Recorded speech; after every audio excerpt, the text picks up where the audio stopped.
This is the Norris Group's Real Estate Investor Radio Show, the award-winning show dedicated to thought leaders shaping the real estate industry and local experts revealing their insider tips to succeed in an ever-changing real estate market. Hosted by author, investor, and hard money lender, Bruce Norris. Hi, thank you for joining us. My name is Bruce Norris, and our special guest today is Richard Duncan. Richard is the author of 3 books on the global economic crisis, including the international bestseller, The Dollar Crisis, Causes, Consequences, and Cures, which forecasts the economic crisis of 2008 with extraordinary accuracy. Since beginning his career as an equities analyst in Hong Kong in 1986, Richard has served as global head of investment strategy at ABN, AMRO Asset Management in London, worked as a financial sector specialist for the World Bank in Washington, D.C., and headed equity research departments for James Capel Securities and Solomon Brothers in Bangkok. He also worked as a consultant for the IMF in Thailand during the Asia crisis. He is now the publisher of a video newsletter, Macro Watch, which can be found on his website, richardduncaneconomics.com. I recommend this website, and he has offered our listeners a 50% discount coupon if you get to his website. The word to use for the discount is River, and I think you'll find out in the next 50 minutes why I recommend it. So, Richard, welcome to our show. Bruce, thank you for having me on. It's nice to meet you. I'll tell you just a little bit of a background, because some of the things we're going to talk about are concerning. And I got married very young at 17, and I read a book called Rough Times Ahead. And it was Howard Ruff who wrote it. And he basically said, we're in for a lot of trouble. This was probably 1970. And he said, if you're a responsible adult and you have a family, you need to have a water supply and wheat. And I bought it. And I bought 1,000 pounds of wheat that I moved for 30 years.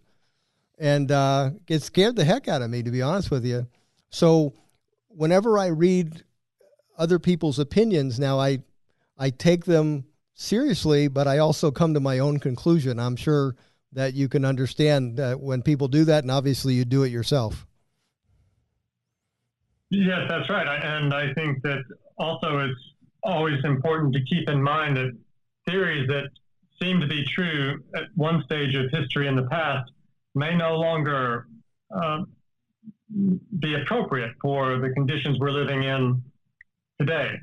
I think that's important also. Yeah, that's... And economists, great economists who had great ideas, say in 1912 or 1860, they may have been spot on for their age, but what they prescribed then may not be applicable now. I agree. For the U.S. economy, after 1980, what usually drove the economy of the United States?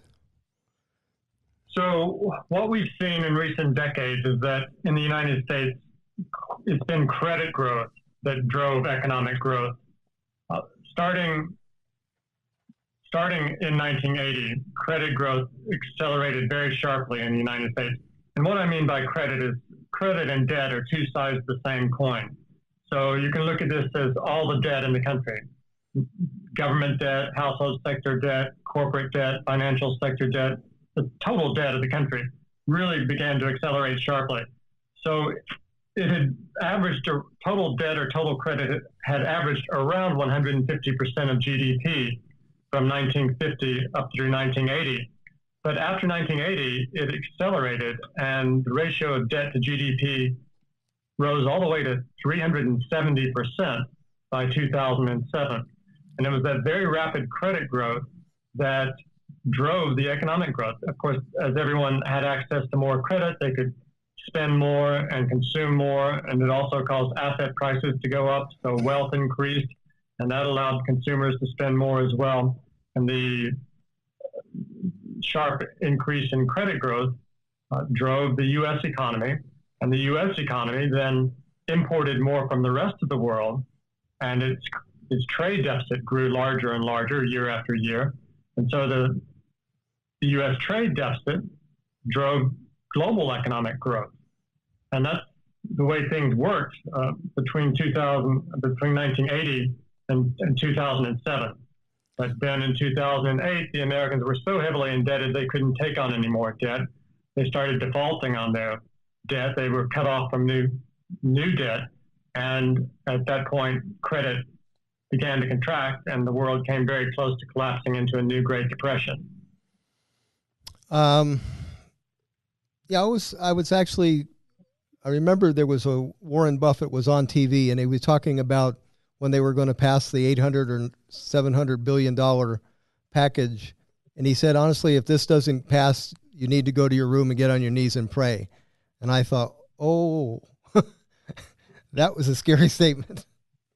That was scary. And also at the same time, Treasury Secretary Paulson literally did get down on his knees and beg Nancy Pelosi to pass the bill. Yeah, that's just, again, personally, what I did after I heard him say that is I went to Bank of America to try and pull out a fair amount of cash, and I could get $5,000. And it basically an IOU, and there was a line outside that was probably 50 people long with IOUs in their hands to get cash. That was the scariest day for me, worrying about economics. Yes, I remember at that time also. I went to the bank and got gold coins. I didn't think of that, but I thought cash might be helpful. But you're right, gold coin might have been a better bet. So what has now become the driver of the U.S. economy if it's no longer just the credit growth? Well, so it's very interesting. Going back all the way to 1950, every time total credit in the U.S. grew by less than 2%, now this is adjusted for inflation. So it's the total credit minus the inflation rate. Okay. But every time total credit adjusted for inflation grew by less than 2%, the U.S. went into recession. That happened 9 times between 1950 and 2008. Okay. So that's why it's so important to monitor credit growth, because if we don't get it, then we have recessions or worse. And if credit contracts, we go into depression. So, but what we've seen since 2008 is that credit growth has been quite weak. It's been just really at or above that, I call it the 2% recession threshold, but it hasn't been enough to drive the economy. So what has been driving the economy instead, the Fed has stepped in with, of course, 3 rounds of quantitative easing, and also for a long time, 0% interest rates. And this pushed up asset prices in the United States. So, for example, household sector net worth in America, in other words, everything the Americans own minus all the debt that they owe, household sector net worth, in the crisis, it fell in 2009, it was 56 trillion. But by the third quarter of last year, it had practically doubled to 107 trillion. And the reason for that was the extremely low interest rates, pushing up stock prices and property prices, and also the quantitative easing, pumping that new Federal Reserve money into the financial system drove up the asset prices. And so it's now what we are seeing is that it's actually asset price inflation that is driving the economy. As household sector net worth goes up, the Americans feel richer and they spend more money. Their houses become more valuable. Their stock portfolios that they hold directly become more valuable. And then, of course, the money that they have in their pension funds, that all becomes more valuable. They feel more secure and they go out and spend more. So that has been the principal driver of growth really now going on for most of the past 10 years. Is it the Fed's role now to protect asset prices? Well, if you watch the most recent Fed press conference from their March FOMC meeting, Chairman Powell pretty much said, yes, it is. Because if the stock prices fall, then credit conditions tighten and consumption slows and the economy goes into recession.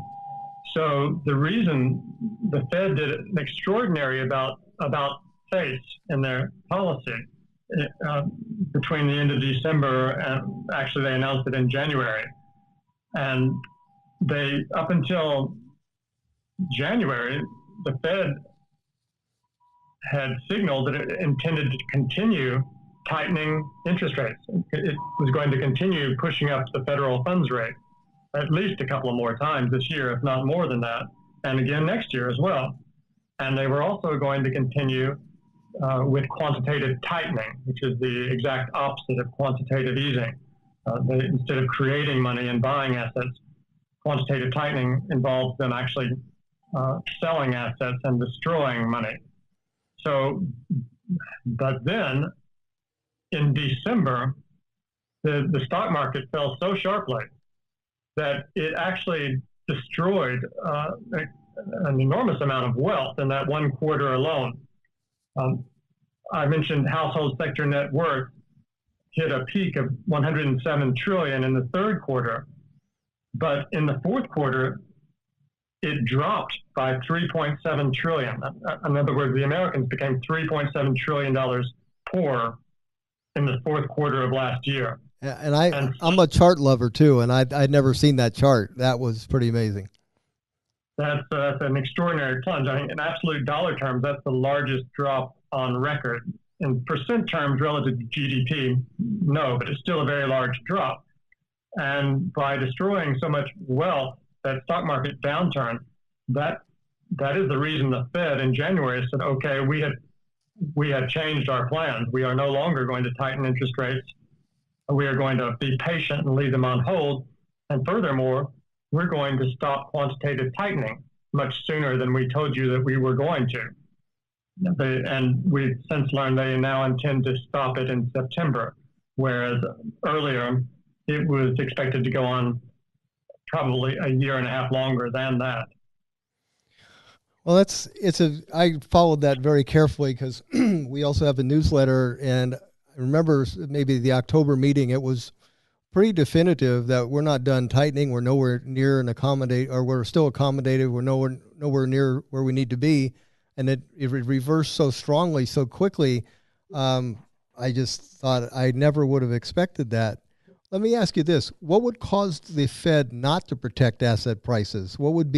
Could there be something more important that they have to go, okay, we have to deal with this?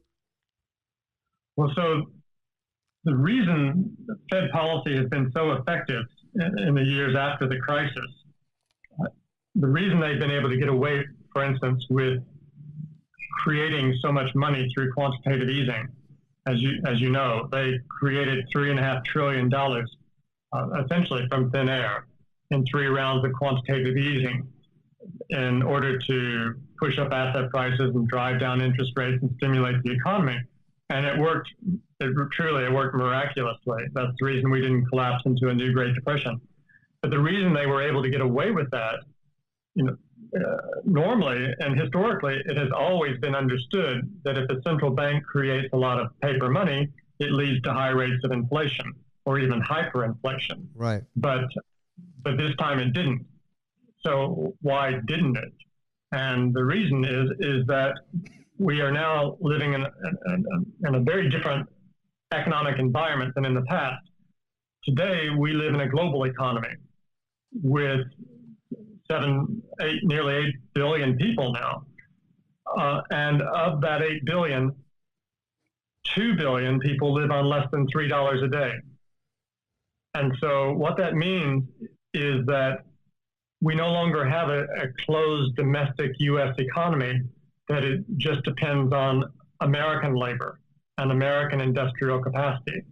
We are operating in a global economy now with an infinitely large labor pool of very cheap labor and extraordinary amounts of excess industrial capacity, particularly in China.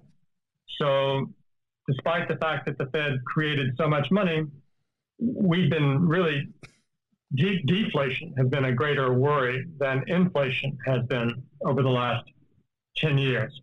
And even now, the inflation rate is below 2%, and in the most recent months, it's dropping again. So this policy that they have pursued has only been possible because globalization has been so deflationary. With globalization, you no longer have to hire someone in Michigan and pay that person $200 a day to build a car. You can hire someone in Western China and pay that person $10 a day. So that has been pushing down wage rates in the United States and the other industrialized countries, and that deflationary force has completely offset all the inflationary pressures that normally would have resulted from so much paper money creation. So to answer your question, the one thing that would make the Fed begin increasing interest rates again is if we saw a sudden spike in inflation. If inflation started moving up from 1.5% to 2.5%, 3.5%, 4.5%, 5.5%, well, then suddenly all bets would be off. The Fed would have to start hiking interest rates very sharply in order to bring the inflation back under control. Now, at present, there's absolutely no reason to expect inflation to increase. However, if we were to have an all-out trade war with China and globalization breaks down, for instance, if we put up 25% trade tariffs on all Chinese goods, then things are going to become a lot more expensive in the United States because the U.S. imports so much from China. And that would lead to higher interest rates. So if globalization breaks down and the U.S. economy no longer has access to the ultra-low wage global workforce, then the cost of everything is going to move up very sharply. In other words, we will return to the era of high rates of inflation that we saw in the late 1960s and especially in the 1970s. And then the Fed would have to respond by pushing up interest rates, and that would cause two things that would severely damage the U.S. economy. Much higher interest rates, but first of all, it would cause credit to contract. People just couldn't afford to take on more credit. The reason debt has grown so much since 1980 is because interest rates have fallen quite steadily year after year to very low levels now.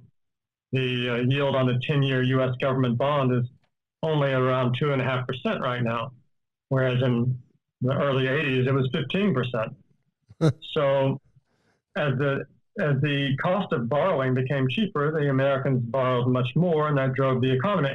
Well, if the cost of borrowing becomes more expensive, then the Americans are going to borrow much less, and credit is going to contract. And as I mentioned, if credit doesn't grow by 2%, the U.S. goes into recession. If credit contracts by 2 or 3%, then the recession becomes a depression. And then secondly, the higher interest rates would cause the stock market to fall very sharply and cause home prices to fall very sharply. So this household sector net worth would fall very sharply. And instead of having a positive wealth effect, there would be a negative wealth effect. The Americans would all feel significantly poor and they would spend much less. And so consumption would drop and the economy would go into severe recession for that reason as well.